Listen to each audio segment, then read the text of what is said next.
আসসালামু আলাইকুম। আমরা আজকে এসেছি বাখুন্ডার বুকাইল গ্রামে। আমাদের এই ছোট্ট শিশুটির চিকিৎসার সাহায্যার্থে আমি একটি স্ট্যাটাস দিয়েছিলাম।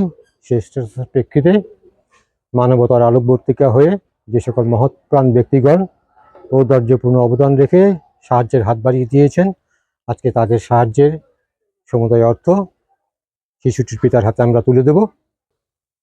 মহৎ প্রাণ ব্যক্তিবর্গের সহযোগিতার 26,000 টাকা এখন আমি শিশুটির পিতার হাতে তুলে দিচ্ছি।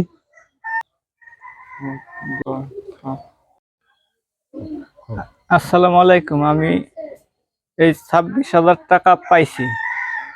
আমাকে যারা এই টাকা দিয়ে আমার ছেলের চিকিৎসার জন্য যারা এই টাকা দিয়েছেন তাদের সবার জন্য আমার দোয়া রইল, এবং তারা সবাই যেন আমার এই ছেলেটার জন্য একটু দোয়া করে, যাতে আমার ছেলেটাকে ইন্ডিয়া নিয়ে চিকিৎসা করায়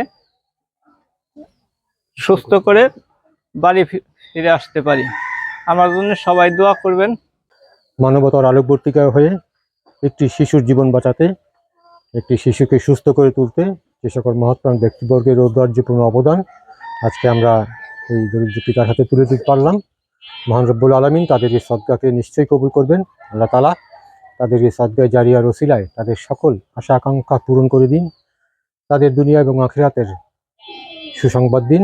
আল্লাহ পাক বলেছেন, যে মুমিন ব্যক্তি কোনো মুমিনের পার্থিব কষ্ট লাঘব করে, আল্লাহ পাক তার দুনিয়া এবং আখিরাতের সমুদয় কষ্ট লাঘব করে দেন।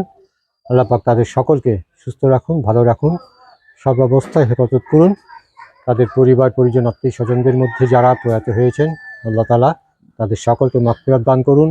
সদকায়ে জারিয়া সওয়াব তাদের রুহে পৌঁছে দিন। মহান রব্বুল আলামিন মহৎ প্রাণী ব্যক্তিবর্গের জীবনকে সুস্থ, সুন্দর, সুখী, সমৃদ্ধিময় করে দিন। এই পরিবারের পক্ষ থেকে এবং আমার পক্ষ থেকে তাদের প্রতি আমার আন্তরিক কৃতজ্ঞতা। আল্লাহ পাক তাদের এই সদকায়ে জারিয়া সর্বোত্তম প্রতিদান দিন। ধন্যবাদ সবাইকে। আসসালামু আলাইকুম।